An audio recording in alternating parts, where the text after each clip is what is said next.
Assalamualaikum warahmatullahi wabarakatuh. Bismillah, alhamdulillah, wassalatu wassalamu ala rasulillah wa ala alihi wa sahbihi wa mawalah amma ba'dah. Teman-teman sekalian, bahagia kita bisa ketemu lewat channel dakwah yang sangat sederhana ini.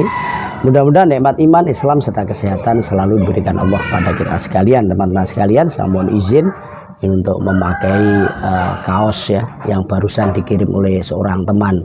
Terima kasih telah mengirimi kaos yang luar biasa bertepatan dengan 1 abad.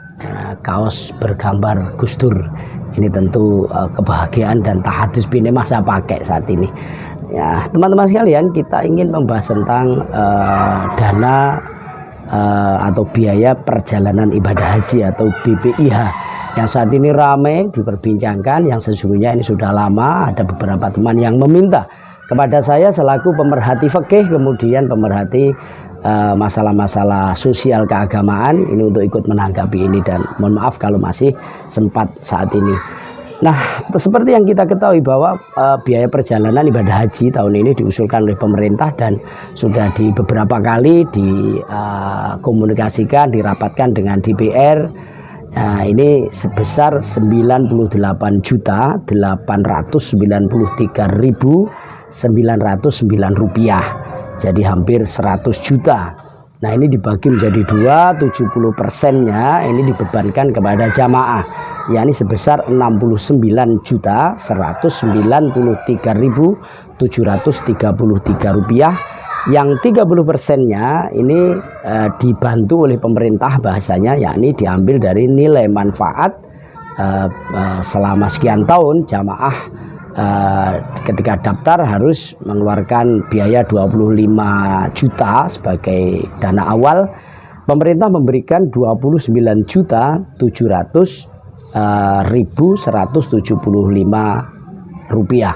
Nah, tentu angka-angka ini kelihatannya masih digodok, tapi saya perhatikan betul rapat-rapat dengan DPR ini, nampaknya kalau ada selisih pengurangan penambahan saya kira tidak akan jauh dari itu. Nah, teman-teman sekalian, seperti yang kemudian ini ramai sekali disoroti oleh berbagai pihak karena jamaah tentu harus mengeluarkan dana sekitar 45 juta untuk pelunasannya. Ini jauh di atas tahun-tahun kemarin yang berkisar sekitar 15 jutaan. Tentu prediksi tahun ini akan banyak yang mundur, banyak yang tidak kuat. Ini saya juga mengamini, artinya saya juga percaya. Karena 45 juta ini kalau dengan waktu yang tidak lama tentu banyak sekali jamaah yang tidak mampu untuk melunasinya. Nah, terlepas dari itu teman-teman sekalian, sesungguhnya kita sudah berulang-ulang mengkaji tentang secara fikih ya, pengelolaan dana haji ini yang juga pemerintah sudah membentuk badan pengawas dana haji ya, pengelolaan dana haji dan lain sebagainya. Nah, yang akan kita sampaikan di sini adalah bahwa dan mengingatkan kembali pembahasan fikih tentang dana haji itu sebenarnya ada 2. Yang satu adalah dana di awal, jadi pendaftaran awal. Ini bisa diakati dengan cara 3 akad kalau kita perhatikan, kita tasawurkan masalahnya. Yang pertama adalah dana awal itu adalah wadiah biidzni tasarruf. Jadi adalah dana yang dititipkan, dana jamaah dititipkan pada pemerintah, tapi jamaah mengizini terhadap pemerintah untuk menggunakan itu sekira dalam batas-batas penggunaan yang wajar, yang tidak berpotensi membuat tidak aman dan tidak nyamannya dana itu. Jadi dalam tanda kutip penggunaan tapi harus aman. Nah, tentu konsekuensinya ini pemerintah ini bisa mentasarufkan uang itu apa saja ya sesuai dengan izin jamaah. Itu konsekuensinya. Tapi untuk di luar yang tidak diizini oleh jamaah baik secara lafdhan atau nutkon ini tidak boleh. Semisal digunakan untuk mendanai haji para hujjaj, para jamaah yang berangkat di awal, ini tentu hal-hal yang oleh jamaah saya yakin ini tidak ridho gitu ya. Nah, konsekuensi berikutnya adalah Tentu karena itu adalah wadiah titipan. Pemerintah tidak punya kewajiban untuk memberi nilai manfaat.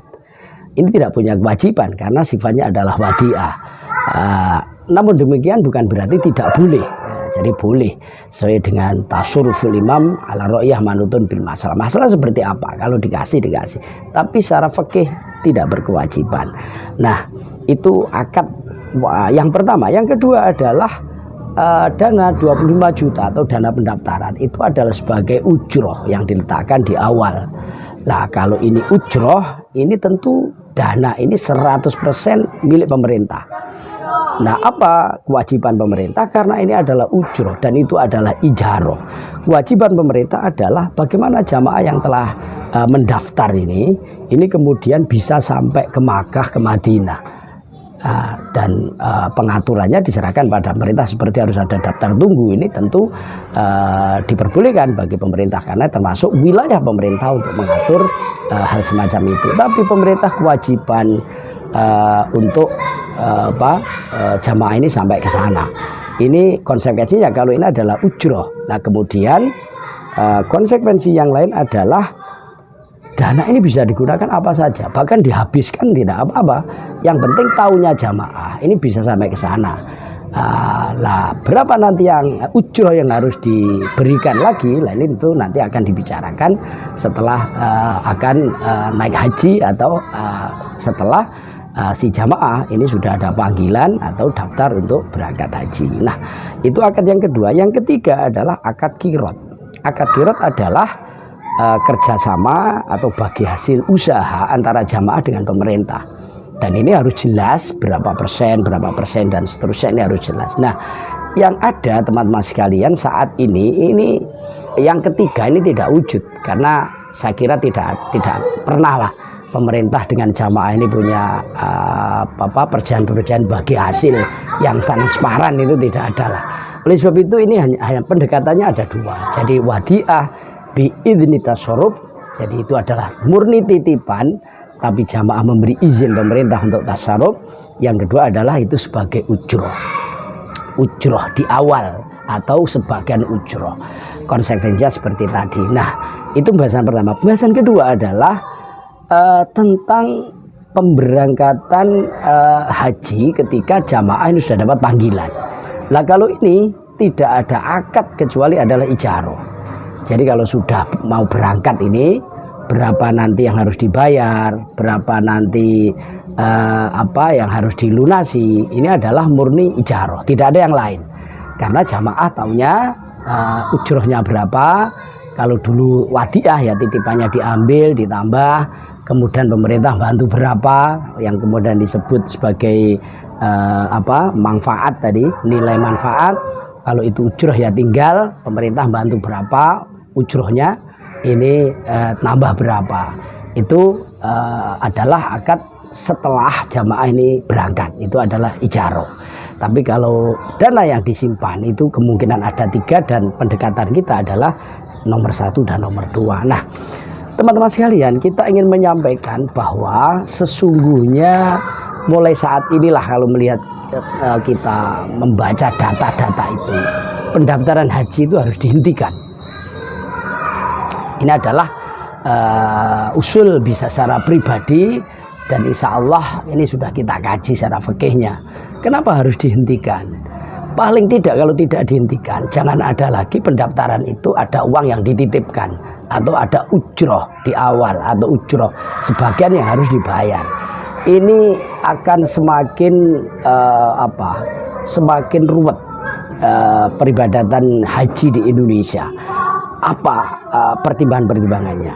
Nah, yang pertama bahwa kalau kita membaca daftar tunggu di semua wilayah di Indonesia itu rata-rata adalah puluhan tahun. Jadi 50 tahun kalau kita rata-rata. Coba silahkan, ini bukan hoax, bisa diklik ya di data Kemenak gitu ya. Umpama kita baca di daftar itu, semisal kita lihat orang Jawa Timur lah itu 70 tahun. Bahkan Kalimantan Selatan itu 77 tahun. Yang terendah saya lihat Sumatera Utara itu 42 tahun, NTB itu 75 tahun. Artinya apa? Artinya saat ini kalau orang daftar haji itu ya mulho secara adat. Karena usia manusia itu 70 tahun ini, wah sudah bonus banyak ini. Kalau toh masih hidup ini saya kira sangat-sangat kesulitan masyakoh untuk melaksanakan ibadah haji secara fisik. Sehingga tidak ada artinya begitu. Ini secara data-data yang disampaikan oleh Kemenak. Lah, oleh sebab itu kalau orang ini dia daftar haji saat ini, sesungguhnya untuk apa? Apakah untuk haji? Akhirnya tidak. Karena umpama ini adalah Jawa Timur secara adat gitu ya. Kita tidak mendahului regulasi berikutnya, tidak menurut takdir Allah, tapi kita menghukumi yang ada saat ini. Tentu ini tidak ada artinya. Apa tujuannya daftar? Jadi bukankah itu dia hanya menyimpan kemudian menjadikan masalah di Indonesia dan dia hanya ingin diwariskan kepada ahli warisnya, ya percuma. Jadi mending uang itu ya kalau sama-sama untuk ahli waris ya disimpan aja, tidak lewat haji gitu ya, disimpan di barang kas atau di bank. Nah ini pertimbangan yang pertama. Yang kedua ini daftar haji ini kalau sampai ada uang sekian itu dimanfaatkan oleh pengusaha-pengusaha untuk bisnis dana talangan haji. Wah ini sudah madorot betul ini. Yang daftar ini kalau dia tidak baru lahir aja ya, sudah usianya sudah dewasa ini sudah mustahil secara adat berangkat. Yang kedua dia harus membayar bunga dari talangan-talangan itu. Apapun namanya, administrasi atau apa itu, yang penting kan ada kelebihan-kelebihan yang harus dibayar. Nah, yang ketiga ini kan namanya memaksakan istitoah ya, istitoah haji yang seharusnya tidak mampu ditalangi gitu. Ini menjadikan alasan bahwa pendaftaran haji harus dihentikan. Yang ketiga adalah kesimpang siuran penggunaan dana haji yang terkumpul. Nah ini kan macam-macam persepsi dan tuduhan-tuduhan masyarakat ini, karena memang sulit memahamkan masyarakat. Karena secara logika memang 25 juta itu kalau di tangan pengusaha, saya kira 50 tahun ini sudah dapat atau menjadi ratusan juta. Nah kenapa kalau hanya 98 juta ini masih jamaah harus membayar lagi 45 juta. Ini secara kalkulasi dan hitung-hitungan usaha ini tidak masuk akal. Makanya banyak yang nyinyir, banyak yang menyebarkan berita hoax bahwa dana-dana ini digunakan pemerintah untuk macam-macam lah, dihabiskan untuk infrastruktur, kemudian hanya untuk bancaan pengurus-pengurus haji lah. Ini kan tidak enak seperti ini. Jadi tidak produktif, perselisihan yang tidak produktif. Bahkan ada yang mengatakan bahwa sesungguhnya biaya haji itu sistemnya seperti ponzi ya. Nah ini kan tidak produktif. Oleh sebab itu kita usulkan sekali lagi, kita hentikan pendaftaran haji secara total bisa, atau paling tidak ada pendaftaran yang dengan syarat-syarat sama akan tetapi minus, tidak ada dana yang dititipkan atau ujroh sebagian di awal. Ini saya kira akan lebih bermanfaat. Kita nolkan lagi karena tidak ada manfaatnya. Jadi pembukaan pendaftaran haji saat ini tidak ada manfaatnya. Baru nanti kalau sudah habis, kita usulkan skemanya adalah tidak daftar tunggu, tapi pemerintah menetapkan kuota haji, kemudian secara online siapa yang ingin haji. Ini saya kira akan lebih baik. Jadi siapa cepat, siapa dapat, seperti hak hukukul masajid ya. Siapa cepat ya dapat sop awal, kalau akhir ya di belakangnya. Ini saya kira akan lebih transparan, jelas, dan orang tidak akan berbicara tentang siapa sih yang istitoah haji. Apakah orang kalau punya uang wajib daftar atau tidak? Karena semuanya tidak bisa haji sendiri tanpa lewat pemerintah. Nah, selama menunggu habisnya kuota haji dengan cara menutup pendaftaran atau dibuka, tapi hanya nama saja. Ini pemerintah harus pertama optimalisasi, jadi optimalisasi terhadap usaha-usaha uang yang telah dikumpulkan jamaah se-Indonesia yang katanya ada triliunan itu. agar supaya pelunasan ini tidak terlalu banyak. Karena apa? Sekali lagi, sekalipun biaya perjalanan ibadah haji itu besar, yang harus diingat adalah bahwa masyarakat ini sudah menitipkan itu dan dikelola oleh pemerintah. Lah, bagi hasil ini harus masuk akal ya. Jadi kalau 25 juta, sekali lagi kata pengusaha, kalau dibuat usaha 25 juta itu tidak butuh 50 tahun, ini sudah dapat ratusan juta. Jadi 25 juta dibuat usaha, ini tidak butuh 50 tahun sudah ratusan juta. Artinya apa? Sesungguhnya kalau itu diupayakan dengan baik, tentu ini masyarakat tidak perlu untuk melunasi biaya haji. Barangkali ini mudah-mudahan bermanfaat. Saya akhiri, wallahu muwaffiq ila aqwamit thoriq. Wassalamualaikum warahmatullahi wabarakatuh.